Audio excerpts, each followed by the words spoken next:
بسم اللہ الرحمن الرحیم۔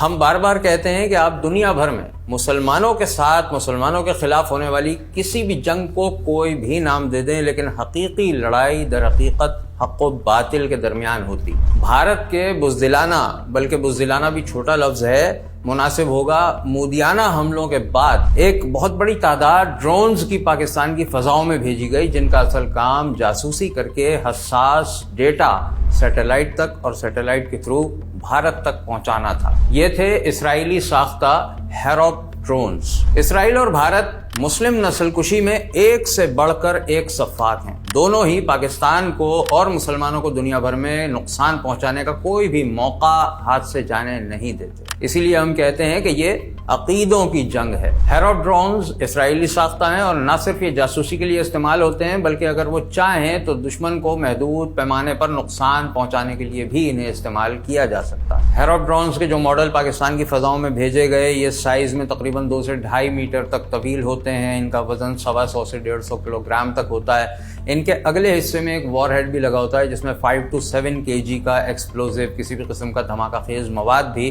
لے جایا جا سکتا ہے۔ اور یہ چیز ان تمام کوالٹیز کو ملا کر اگر دیکھیں تو ان ڈرونز کو بہت زیادہ مہلک اور خطرناک بنا سکتی ہیں۔ DGISPR کے مطابق پاکستانیوں نے اس کا ٹھیک ٹھاک شکار کیا اور اب تک تعداد جو رپورٹڈ ہے وہ 77 to 100 ہے، جو گرائے جا چکے ہیں یا اتارے جا چکے ہیں اور قبضے میں لیے جا چکے ہیں۔ یہ سلسلہ اب بھی جاری ہے۔ ڈرونز کو آج رات 10 مئی کی رات کو بھی نشانہ بنایا گیا ہے۔ یہ تعداد کہاں تک جاتی ہے، ابھی اس کی کوئی رپورٹ ہمارے سامنے موجود نہیں ہے۔ یہ بات یاد رکھنا ضروری ہے کہ ڈرونز ہوں، راکٹس ہوں، کسی قسم کی کوئی مائن ہو، کسی بھی ہتھیار کا کوئی بھی ٹکڑا ہو، وہ جب آپ کے علاقے میں گرتا ہے یا گرایا جاتا ہے، نشانہ بنایا جاتا ہے، تو پبلک اس کے ارد گرد جمع ہو جاتی ہے اور اس کو اٹھانے یا چھونے کی کوشش کرتی ہے، اپنے ساتھ لے جانے کی کوشش کرتی ہے۔ اسرائیل نے یقیناً بھارت کے ساتھ اپنے شدید دوستانہ تعلقات کی وجہ سے یہ ڈرونز بھارت کو دیے ہوں گے اور ان دونوں کو مل کر یہ لگا ہوگا کہ وہ پاکستان کو زیر کر لیں گے، لیکن ان کا آپریشن مکمل طور پر پاکستانی فضاؤں میں ناکام رہا۔ اسرائیلی ٹیکنالوجی بھی بھارتی حماقتوں کی وجہ سے یہاں پر فیل ہوئی اور ٹیکنالوجی کی جنگ میں خود پاکستان کی فضائی برتری بھی ہر صورت ثابت ہوئی۔ بلکہ اب حالات یہ ہیں، اسرائیلی ہیروپ ڈرونز جو شاید دنیا بھر کے لیے دہشت کی علامت بن کر آج تک ایک سرپرائز تھے، وہ پاکستان کی فضاؤں میں آنے کے بعد اپنی اصلی حالت کے ساتھ دکھائی دیے اور اب گاؤں گاؤں، کھیت کھیت، دیہات دیہات میں ہمارے بچے بڑے انہیں لے کر گھوم رہے ہیں۔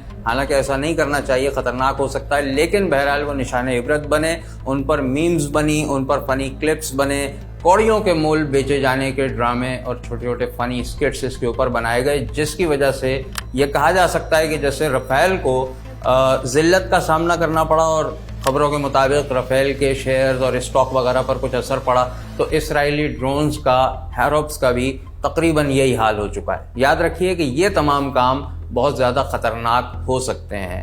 ان میں ایکسپلوزیوز ہو سکتے ہیں جو ہاتھ لگانے پر پھٹ سکتے ہیں، ان میں خطرناک کیمیکلز ہو سکتے ہیں، یہ جنگی ہتھیار مختلف قسم کی ریڈیشنز چھوڑ سکتے ہیں جو لانگ ٹرم اور شارٹ ٹرم دونوں طرح کے نقصان پہنچا سکتے ہیں۔ اس لیے سب سے بہتر طریقہ اپنی حفاظت کا یہ ہے کہ جب بھی آپ کے علاقے میں کبھی ایسی کوئی چیز اگر گرائی جائے یا گر جائے یا کسی کو نشانہ بنایا جائے یا ٹریپ کر کے اتار لی جائے، تو ایسی صورت میں فوری طور پر ریسکیو کو، پولیس کو، رینجرز کو یا افواج کو اطلاع دیں۔